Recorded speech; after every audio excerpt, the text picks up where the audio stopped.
Welcome back to Old School Sports and our Out of the Park Baseball 26 series, Rescue the Rockies.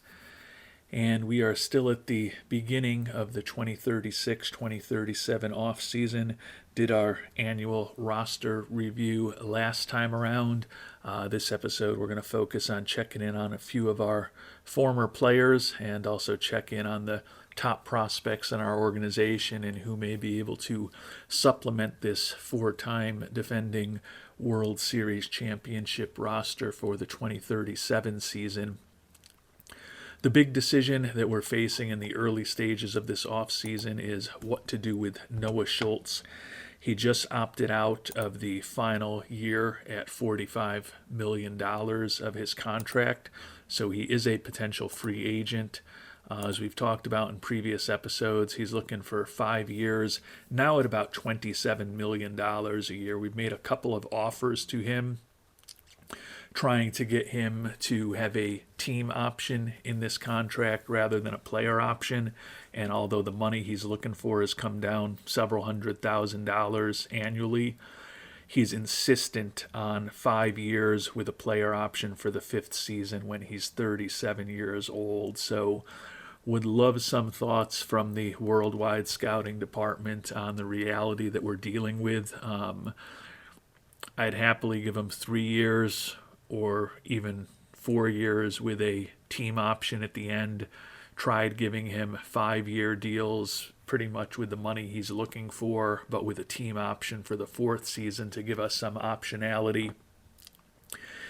And it's all no-goes, and we're kind of getting to the point where we've probably only got one more chance, possibly 2 chances to make an offer to him before he'll get offended by what we've been offering. So I think for next year, bringing him back is clearly the right decision, but we're going to have to guarantee him 5 years or 4 if things are going really well for him and he wants to opt out to get a deal done.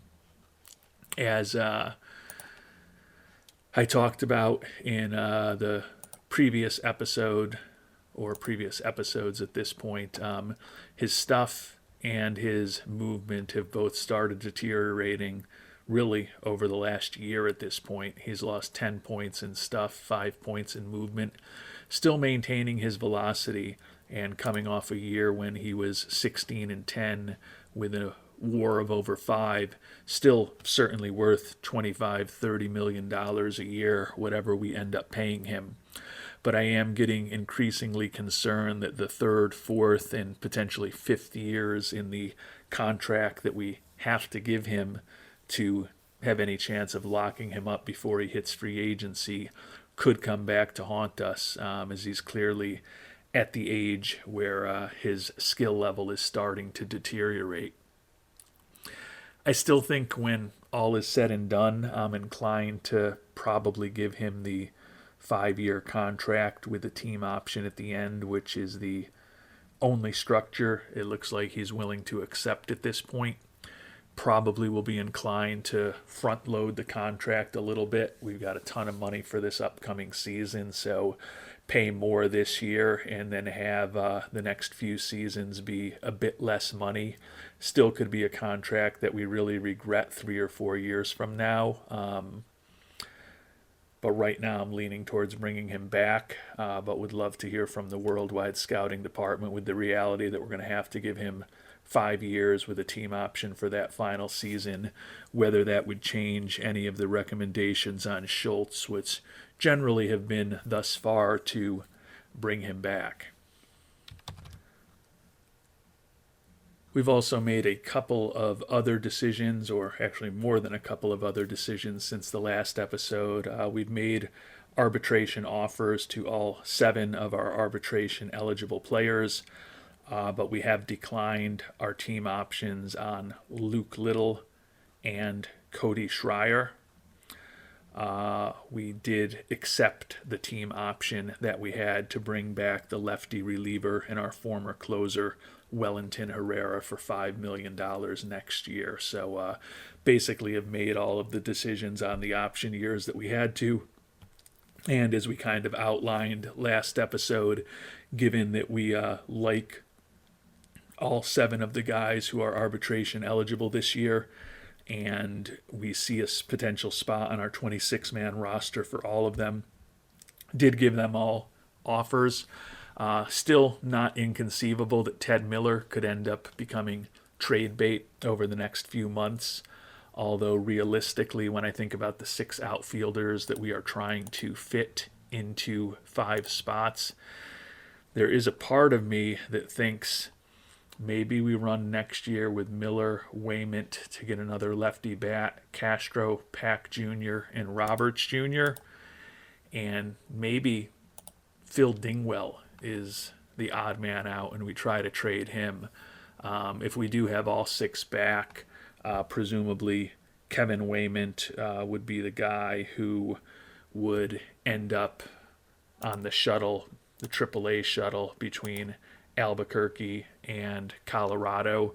Waymont is a guy, actually we can't do that with him because it's his last option year. So Waymont,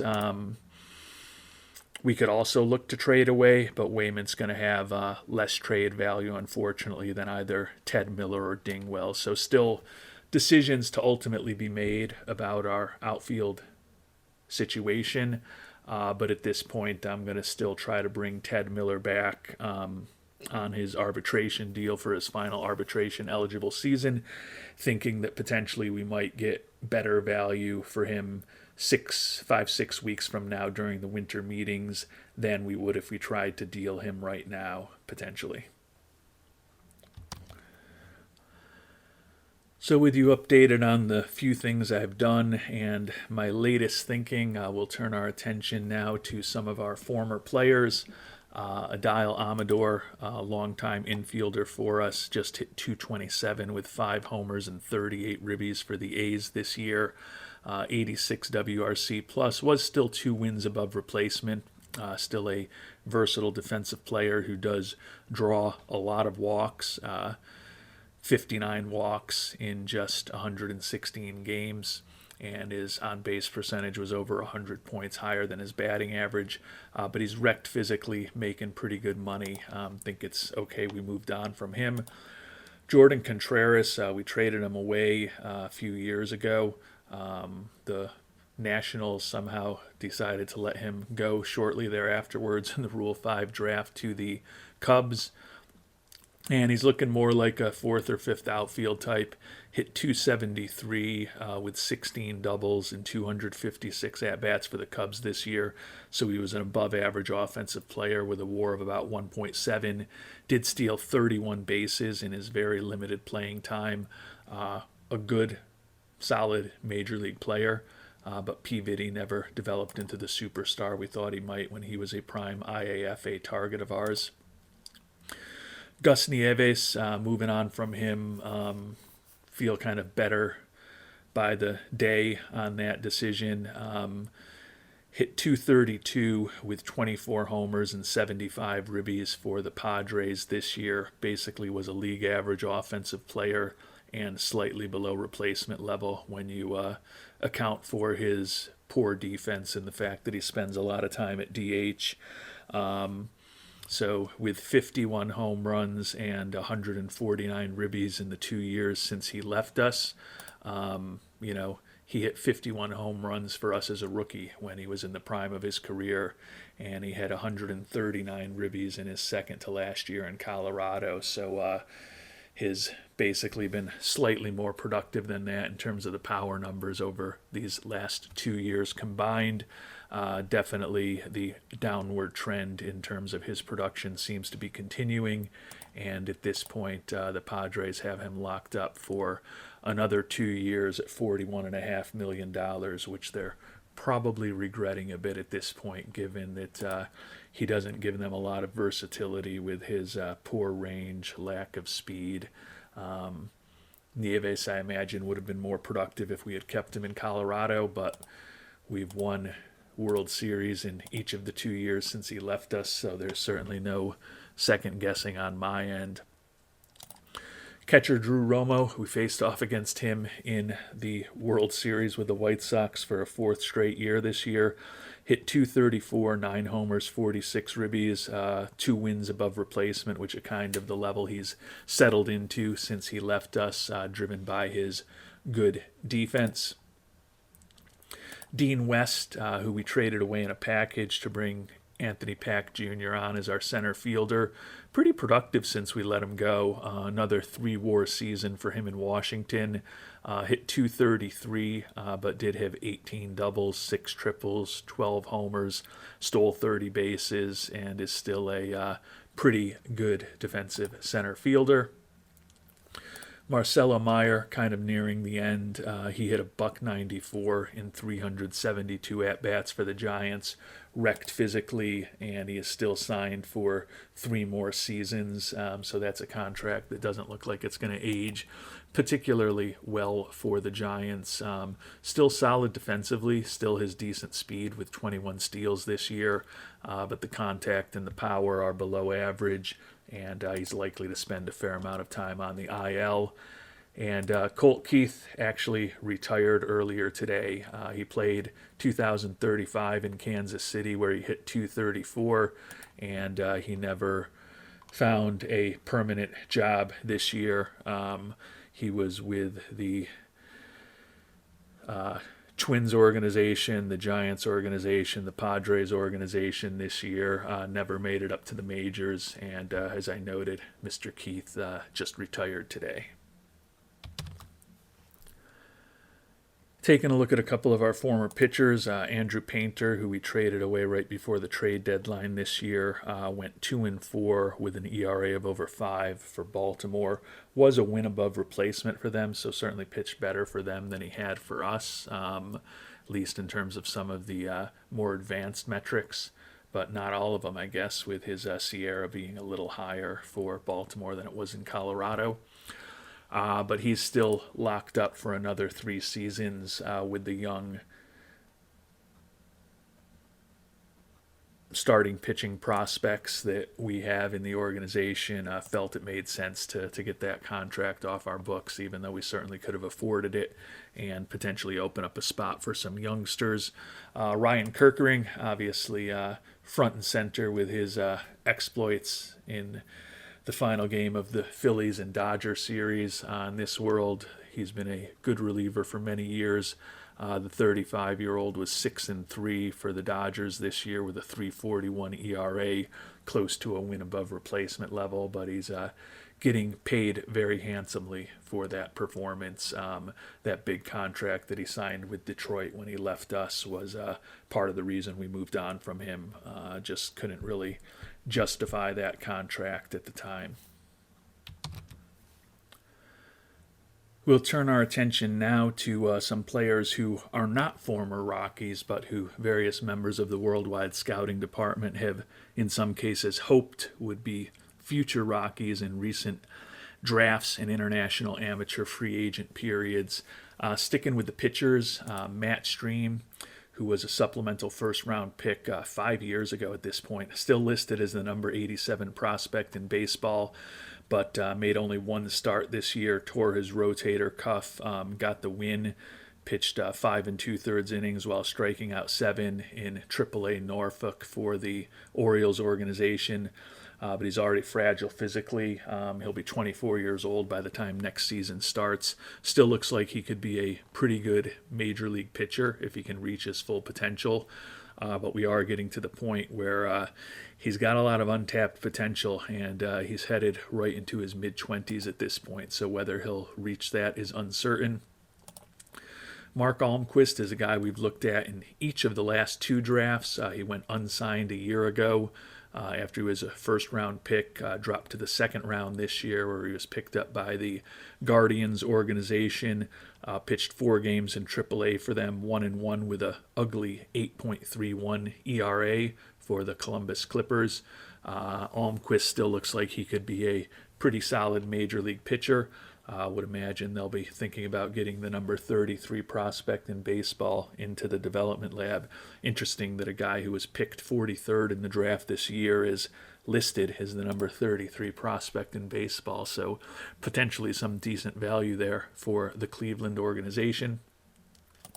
Phil Davidson, a reliever who was really popular in the draft with some members of the worldwide scouting department 4 years ago, split the year between AA and AAA, was not impressive at either level. 6.05 ERA in AA, and then that ballooned to an over 7 ERA in the 20 innings pitched. He pitched in AAA Salt Lake.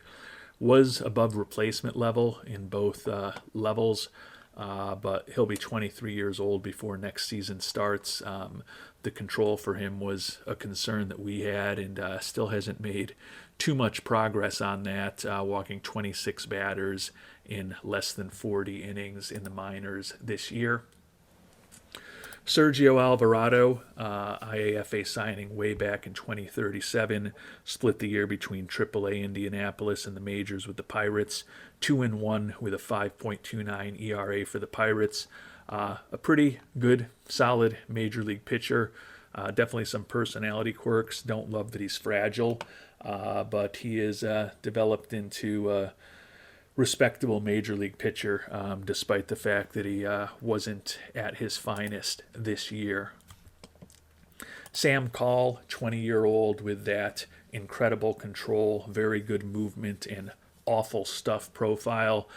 We probably would have taken him if he had fallen to us in the 5th round a year ago, but he did not. Got his first professional experience this year, moved from A-ball to high A, all the way up to double A. The double A experience was ugly for him. 0-2 record, although he did have 3 saves in 6 games pitched, but an ERA of over 15, as he allowed 5 hits, 4 walks, and 2 home runs over the 4 2/3 innings that he pitched in double A for the Dodgers organization. Tim Knox, another reliever who we were perhaps only a few picks away from being able to bring on board. 2nd round pick 2 years ago. Spent this year in AA and then primarily AAA, where he had 51 strikeouts in 43 innings, 3.14 ERA. Did walk 26 batters and allow 5 homers, so the news isn't all great. Still has outstanding stuff with that world-class slider. The movement and the control are okay, and we think they can both get a little bit better. Still looks like a guy who could be a pretty interesting reliever for the Mariners down the line. Last but not least, Chris Tackett, 21-year-old who was a 2nd-round pick back in 2034, moved all the way from high A through double A up to triple A this year for the Reds organization. 6-6 with a 6.67 ERA for Tackett in triple A. Looks at this point like best case scenario is he becomes a usable 4th or 5th starter. Still like the work ethic, still like the ground ball tendencies, but his ceiling is not nearly what we thought it might be back when we were thinking about drafting him. And before we finally check in on our organization, we'll check in on some of the more interesting hitting prospects that have been available in recent years. Shortstop Danny Pantoja, IAFA signing from back in 2035. Made it all the way up to double A this year, where he hit 314 as an 18-year-old when he was actually playing. Hit 266 with a 123 WRC plus in high A ball. So Dudu Pantoja still looks like he could be a very interesting player, but obviously a lot of development still ahead of him to potentially become a major leaguer, despite his success in Double A at a very young age this year. Catcher Franklin Rivera, the number 3 prospect in baseball at this point, IAFA signing back in 2033. Plenty to like about him with the power in the eye. I was turned off, if you'll remember, by the average-ish defense and the potential for an insane number of strikeouts. He did make his major league debut this year as a 19-year-old for the Pirates, which is very impressive, and he was a monster in that small sample size. The batting average only 254, and he did strike out in over 40% of his at-bats. Those are the mediocre and the negative things we could talk about. But the positive things are a ridiculous 17 homers and 42 ribbies in 209 at-bats, and the fact that he also walked 32 times. So he put up a 157 WRC plus and a 2 WAR. Igniter, the switch-hitting catcher, looks like he's going to be a pretty interesting player for many years to come for the Pittsburgh Pirates organization. Or, as Undercover Boomer and some other fans would have us know, he'll likely be a very good contributor for the Pittsburgh Pirates organization for another 5 years until Bob Nutting trades him away rather than pays him, unfortunately. Left fielder Omer Gallo, the number 78 prospect in baseball, IAFA signing from almost 7 years ago at this point, finally made his major league debut for the Twins this year, hit .235 in 51 at-bats, hit .247 with 20 homers and 61 ribbies in AAA before he got promoted. Gallo at 23 still looks like if he reaches his full potential could be a very interesting offensive player, but is a guy who will be 24 years old before next season begins. The question is how much of this allegedly untapped potential he's really going to realize. Catcher John Galvez, number 18 prospect in baseball, IAFA signing from 2035, played in rookie ball, hit .316 this year for most of the season, and then got promoted to A ball where he hit .333 in 87 at-bats. Looks like a competent defensive catcher with a potentially interesting bat if Bibo Galvez reaches his full potential. Bobby Hanks was a guy we thought about seriously in the draft this year. Coming out of Stanford, we knew he was a very well-developed player. Didn't like some of the negative personality traits. We've struggled with college players to get them fully developed with the low work ethic, low leadership, and some other personality quirks over the years. Looks like it took the Pirates a while to sign him. Did end up making his debut in Double-A, where he hit 230 at-bats, but did have a couple of dingers and walked 7 times. According to our scout, at least, still looks like he could be a very interesting major league player if he can reach his full potential. Right fielder David Morales, 22-year-old IAFA signing back in 2031, hit .326 for the Giants this year, 30 doubles, 15 homers, 83 runs driven in. Ultimately put up a 139 WRC plus and a 5.3 WAR. The left-handed hitting right fielder looks like he's going to be a pretty good contact hitter with good gap power for years to come for the Giants organization. Shortstop Matt Arnold was a incredible-looking fielding prospect back in the 2033 draft where he went 59th overall. The question for him was whether he could hold his own hitting at the major league level. Spent most of this year in AAA in the International League with the Indianapolis Indians, where he hit just .225, so a 35 WRC plus in AAA for Arnold was about a win below replacement level, and he's over 25 years old now. Just doesn't look like the bat for Arnold is ever going to develop into major league quality, unfortunately, which was our concern. No question about his glove, but I think you got to be able to do something offensively, and the fact that even with a great glove like that, he was below replacement level in AAA at the age of 24 this past season tells us he's probably never going to make a big mark in the majors, unfortunately. Center fielder Jose Ibarra, Chicago White Sox player, hit .236 this year, 17 homers, 65 ribbies, 86 WRC plus, was a little below replacement level. Looks like a solid 4th or 5th outfielder. The issue is he was a everyday starter for the White Sox the last couple years. Can't throw too much shade at them for having him in that role since they have made it to the World Series in both of those years. But Ibarra at this point looks more like a useful major league player than anything special. Daniel Roberts is a guy we seriously considered back in 2034, and we're a little disappointed he didn't fall to us with our second round pick. With the way that his development and career are going, though, may have ended up being a good miss for us.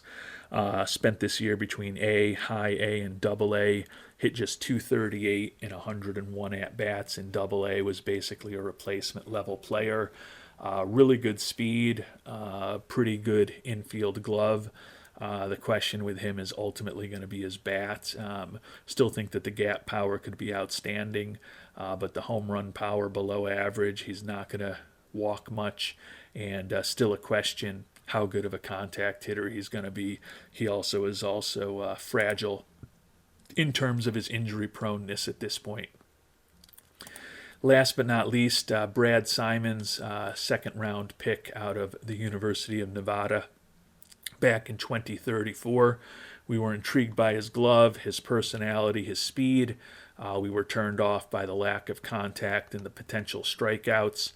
After he did make his major league debut late last season with the Phillies, spent all of this year in AAA, where he hit just 216. Did have 21 homers and 56 ribbies, so there's a lot to like. But he struck out 133 times in 343 at-bats. Looks like another one of these prospects whose inability to make consistent contact is probably going to have a significant limiting factor on his career success, unfortunately.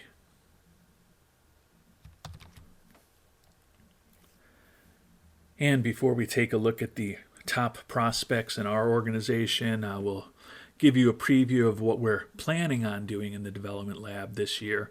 Obviously, if there's any suggestions, would love to hear it, but having only 8 spots, it's always a tough decision what to do.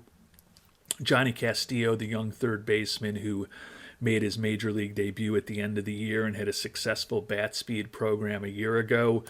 We think there's still some untapped potential as far as the power, and we're going to continue focusing on that.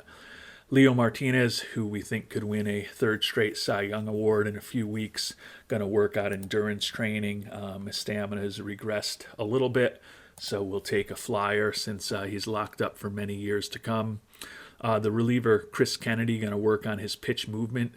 Mike Castro, the young outfielder who made his debut at the end of this year, going to work on his plate discipline. I think that he may be able to draw a few more walks. David Guadron, going to work on improving his pitch arsenal. Would love it if that changeup is where he focuses, and certainly where we hope that some work might happen this offseason. Pitcher Dan Patterson and pitcher Evan Packy Kluver, who was our first-round pick this last year, both going to work on improving their control. Along with Guadron, they're 3 of the young pitchers who aren't too far off being able to help us at the major league level. And then the final guy we're going to invest in is a younger prospect, Carlos Barrel de Villa, only 19 years old. Number 21 prospect in all of baseball. Might as well just talk about him now. We're going to be talking about him shortly.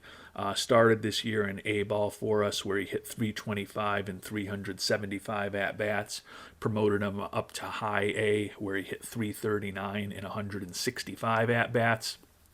View him as a very important part of our infield.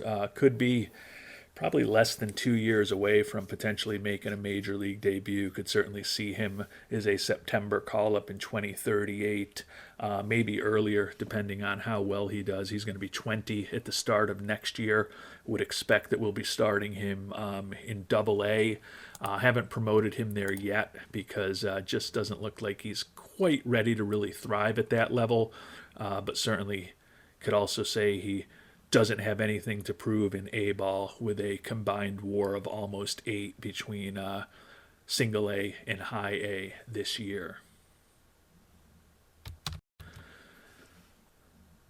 So the hope is that we can ultimately jumpstart Devia's development a bit, working on gap power over the next few months. And we'll finish things off digging into our minor league system, which ranks third overall. We've got 8 top 100 prospects. With the recent changes to the game, our lower level minor league teams are still just ridiculously dominant, which is frustrating and not really what we're looking for, but it is what it is at this point. We already talked about Carlos Davila, who's the top prospect in our organization. Last episode, we talked about Mike Castro, since he's now in the majors. Certainly view him as a very important part of the organization going forward, hoping he might be making a run as a Rookie of the Year next season and eligible for the prospect promotion incentive.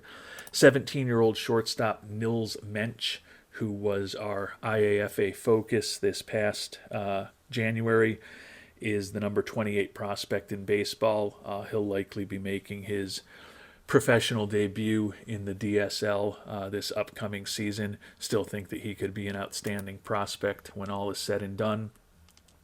Starting pitcher Jeff Colson, who we picked in the first round 4 years ago, split the year between Double-A, where he was 6-3 with a 3.04 ERA, and Triple-A Albuquerque, where he went 2-2 with a 4.55 ERA. The 22-year-old is unfortunately fragile as far as his injury proneness already.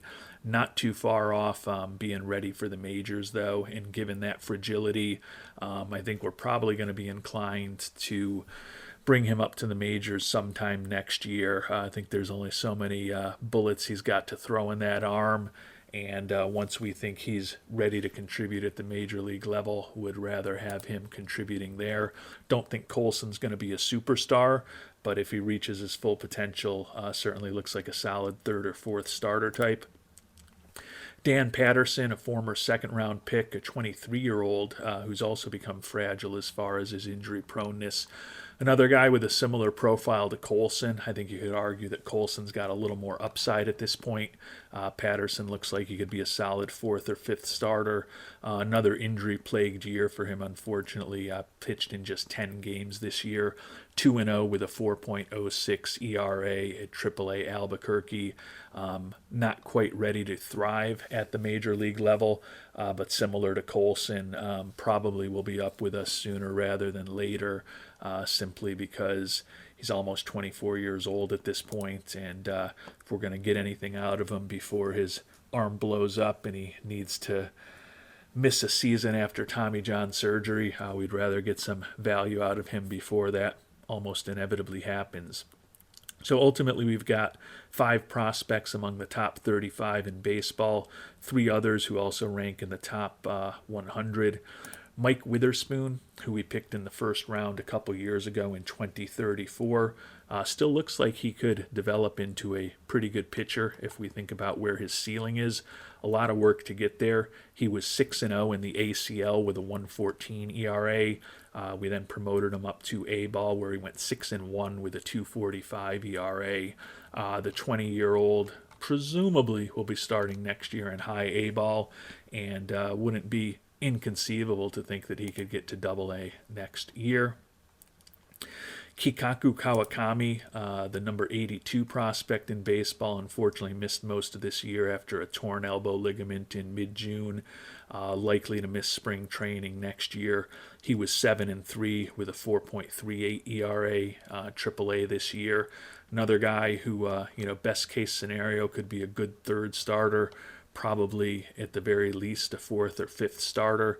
He is 24 years old now, normal as far as his injury proneness, but who knows what that's going to look like when he comes back from this torn elbow ligament. But similar to the likes of Colson and Patterson, Kawakami doesn't look like he's far off from being able to help us at the major league level.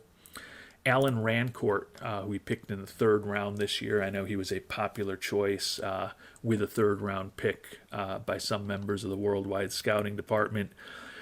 Pitched for us in high A ball, went 2-0 in 6 games pitched after he came over from the draft league, had an ERA of sub 1. Certainly a guy who doesn't look like he's too far off major league quality. I would expect that he'll be starting next year in Double A, probably gets up to Triple A after a couple of months, and certainly not inconceivable that if he develops well, that we could see Rancourt in the major leagues before the end of next season. We've got 6 other players who rank between 101 and 200 in the rankings, led by Evan Kluver. We talked about him, going to be working with him in the development lab on his control. He pitched a single game for us in A, a single game for us in high A, and then we promoted him to Double A, where he was 2-4 with a 2.95 ERA. He'll be turning 22 years old shortly. Would expect that he'll start next year in either Double A or Triple A. And similar to the guys we've talked about, Colson, Patterson, Kawakami, Kluver, very well could be making his major league debut next year. Guy whose major league debut is still a ways off, Carlos Sotelo, IAFA signing from 2035, split this year between the DSL and the ACL. Was a combined 6-0 with those 2 levels. Not surprisingly, a bit more dominant with 39 strikeouts and 22 2/3 innings in the DSL, but still was striking out almost 15 batters per 9 innings in the ACL with ridiculous 91 strikeouts and 55 innings. His ceiling already doesn't look, as high as we might have hoped that it would be, and he's still got a lot of work to do on his control, but think that Sotelo cushion could still become a pretty useful major league pitcher for us down the line. Got a lot of pitching prospects in the organization with the way that we've been drafting and looking at IAFA guys over the past several years.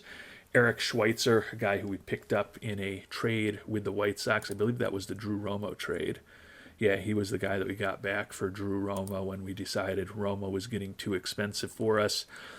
Schweitzer split the year between the DSL, the ACL, and then Single A, 2-0 with a 2.33 level when he was promoted to Single A.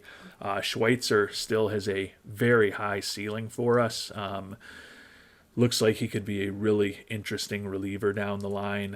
Doesn't have the stamina to ultimately be a starter, although you can see we have been starting him a lot just to get him regular work at those levels, and even though he's basically kind of a 3 to 4 inning pitcher.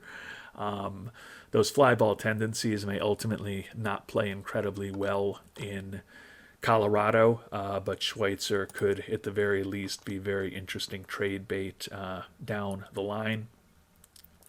Starting pitcher, another one, 2nd round pick in 2032, Jesse Hoffmeister, made it up to Double A this year. He was a combined 18-1 between High A and Double A this year, with about 250 strikeouts, 251 to be exact, between the 2 levels.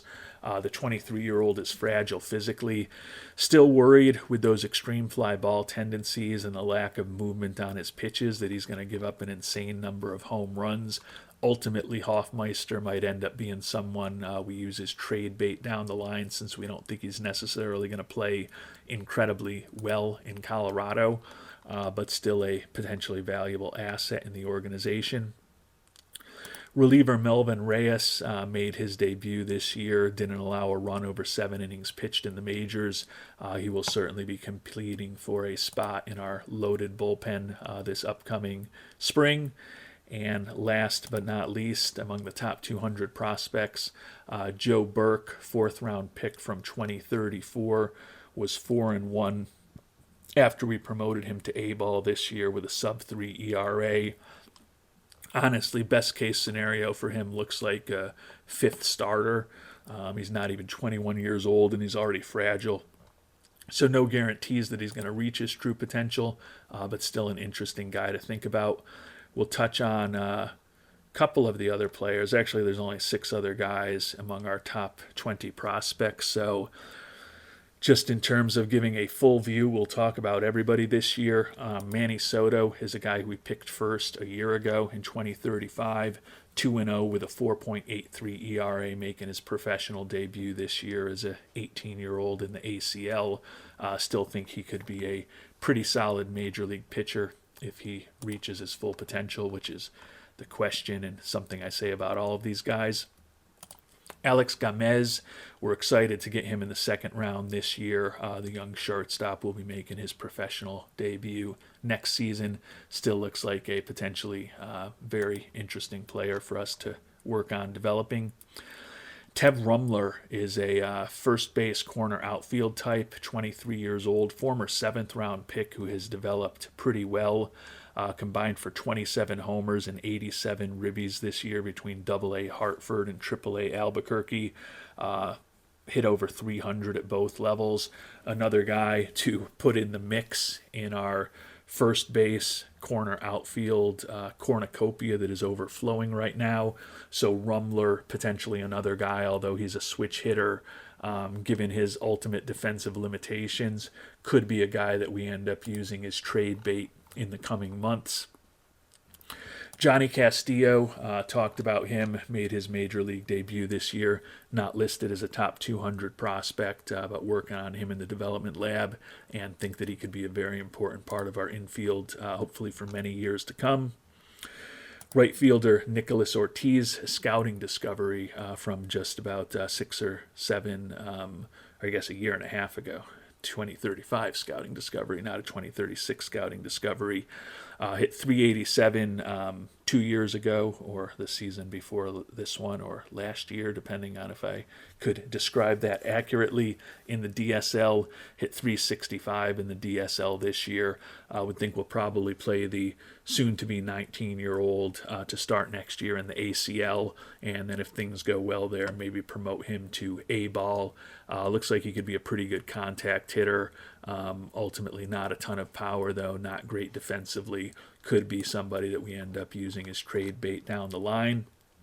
And last but not least, the center fielder Ruben Narvaez, also known as Rowdy, IAFA signing from back in 2033. Hit 315 in the ACL for us, and then 294 in the DSL. He, at 20 years old with 3 years of experience, will need to be promoted to Class A next year.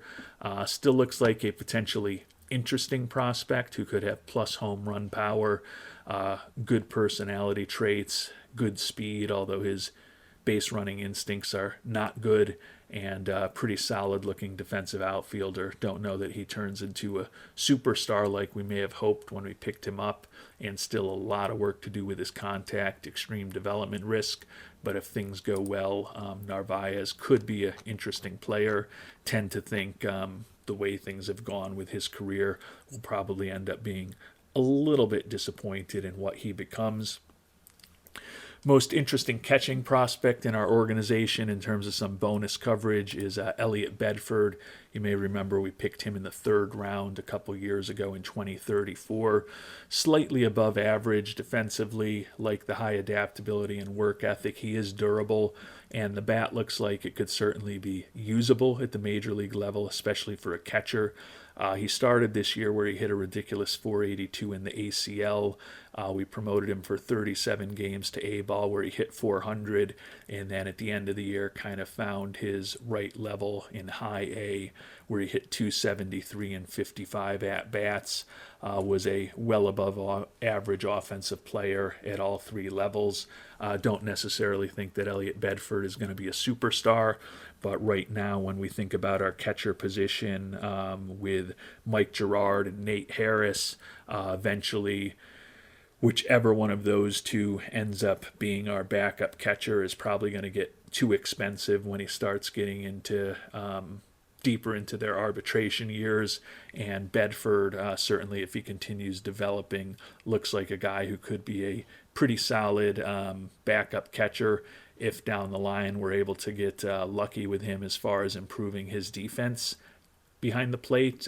Could end up turning into a pretty interesting catcher for us. So not likely someone who's going to be helping us next year, but if we think about 2038, not inconceivable to think that Bedford could be useful for us down the line. And I'll give a little bonus coverage in two other guys that we've talked a lot about in the past. Ryan Barry was our 6th-round pick this past year. He was very good after we got him back from the draft league, pitched 14 games in high A for us with a sub-2 ERA, 24 strikeouts over 15 and a third innings. The Coastal Carolina prospect probably starts next year in Double A and could be in the mix as a September call-up. And then Jake Lyons, another reliever, 2nd-round pick from 2034 out of West Virginia University. Spent the entire year in AAA Albuquerque for us, put up a ugly 6 ERA, allowing 37 hits and 13 walks with 6 home runs over just 30 innings. Looking at his ratings, though, still looks like he could be a pretty interesting lefty out of the bullpen for us. Fragile in terms of his physical skills, but at 24 years old, with the lefty Lions not too far off major league quality, that influenced our decision to move on from Luke Little and decline his option because conceivably we think the lefty Jake Lyons could be a cheaper and just as effective, if not more effective, version as a short lefty reliever out of the bullpen, the role that Luke Little has filled for us for the past few years. And with that, we will call it an episode. Next time around, we're actually going to have started making decisions. It's possible we'll sim through a day or two and maybe come up with something in the trade market, although again I think I'm leaning towards waiting until the winter meetings before doing anything too significant. But last chance to speak now, or hopefully forever hold your peace on what our strategy should be for this upcoming off season, because we are going to start moving forward in the off season next time around. Until then, thanks so much for watching, and hope you have a great day.